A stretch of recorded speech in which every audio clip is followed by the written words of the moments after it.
Assalamualaikum warahmatullahi wabarakatuh. Puji syukur kehadirat Allah Subhanahu wa taala yang telah melimpahkan rahmat serta hidayahnya kepada kita semua sehingga alhamdulillah kita masih diberikan nikmat sehat sampai saat ini.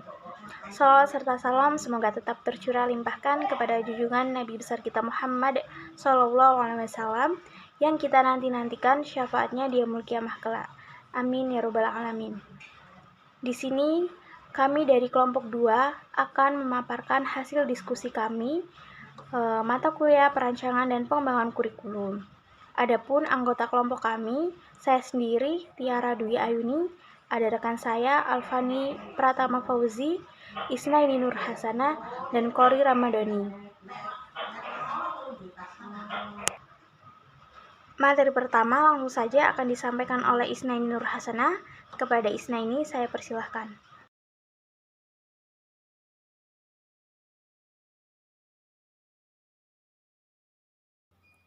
Selanjutnya, ada 6 sisi pemahaman menawarkan pendekatan komprehensif dalam menentukan bukti ide, konsep, dan pengetahuan utama yang dapat diterima. Istilah memahami adalah istilah yang terlalu luas untuk digunakan ketika mengukur pembelajaran siswa. Oleh karena itu, 6 sisi pemahaman ini menawarkan pendekatan khusus tentang bagaimana instruktur penilaian pembelajaran siswa menurut Wichens and McTighe tahun 2005. Baik, untuk materi selanjutnya akan saya sampaikan mengenai 6 sisi pemahaman menawarkan pendekatan. Baik, di sini saya Tiara Dwi Ayuni akan melanjutkan materi terkait penjelasan 6 pemahaman dalam UBD menurut Oktaviani dan Praherdiono tahun 2022. Yang pertama, dapat menjelaskan. Berarti kemampuan peserta didik dapat menjelaskan dengan melalui generalisasi atau prinsip memberikan fenomena-fenomena, fakta, dan data yang dibenarkan dan sistematis, serta membuat koneksi yang mendalam dan memberikan contoh atau ilustrasi yang menerangi. Yang kedua, dapat menafsirkan. Peserta didik dapat menafsirkan melalui cerita-cerita yang bermakna, menawarkan terjemahan yang tepat, memberikan dimensi historis atau pribadi yang terbuka untuk ide dan peristiwa, serta membuat objek memahami pribadi atau dapat diakses melalui gambar, anekdot, analogi, dan model. Yang ketiga, dapat menerapkan. Peserta didik dapat menerapkan secara efektif menggunakan dan menyesuaikan apa yang diketahui dalam konteks yang beragam dan nyata. Yang keempat, memiliki perspektif. Peserta didik dapat memiliki perspektif apabila dapat melihat dan mendengar dari berbagai sudut pandang yang kritis, melihat gambaran umumnya. Yang kelima, dapat berempati. Peserta didik dapat memiliki empati apabila menemukan nilai dalam apa yang orang lain mungkin temukan aneh dan tidak masuk akal, persepsi secara sensitif berdasarkan pengalaman langsung sebelumnya. Yang keenam, memiliki pengetahuan diri. Peserta didik memiliki pengetahuan diri apabila menunjukkan kesadaran metakognitif, memahami gaya pribadi, prasangka proyeksi, dan kebiasaan pikiran yang membentuk dan menghambat pemahaman kita sendiri, menyadari apa yang tidak kita mengerti, merenungkan arti pembelajaran dan pengalaman. Aspek menafsirkan. Penafsiran adalah kemampuan untuk membuat makna informasi melalui narasi, data, pengalaman, dan terjemahan. Penafsiran dapat ditunjukkan melalui berbagai strategi penilaian, seperti menafsirkan signifikansi melalui peristiwa, data, pengalaman, penceritaan, atau persepsi terhadap fakta tertentu.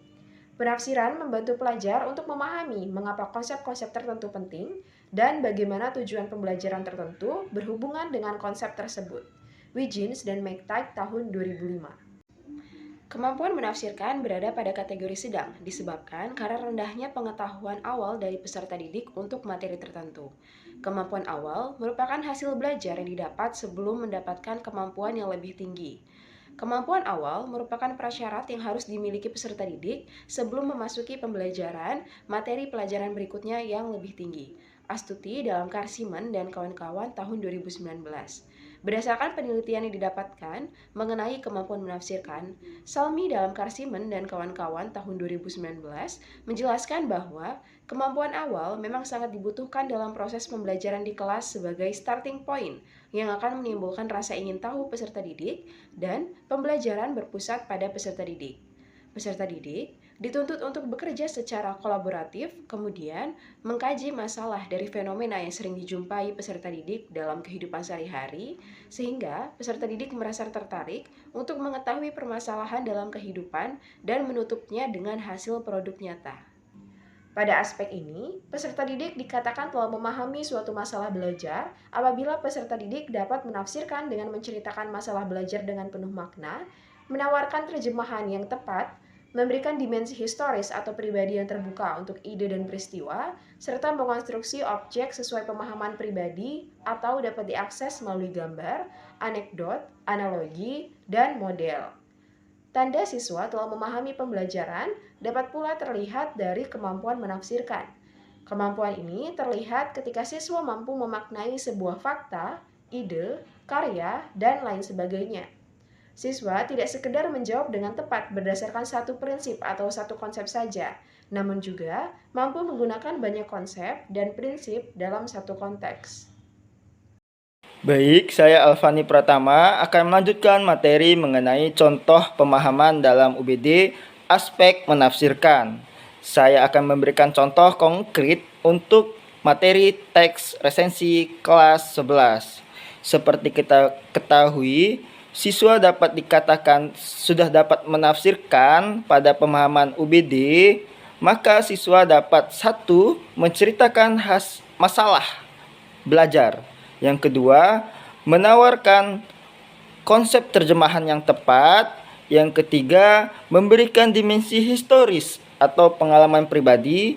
Dan yang keempat, mengonstruksi pemahaman sesuai objek pribadi atau siswa. Saya akan memberikan contoh setiap 4 hal tersebut. Mulai dari pertama, yakni contoh menceritakan masalah belajar. Misalnya, pada siswa kelas 11 saat pelajaran materi teks resensi itu bertanya kepada guru mengenai apakah judul teks resensi dengan judul buku itu berbeda. Pada konteks ini, murid sudah paham atau dalam arti dapat menafsirkan tentang materi teks resensi.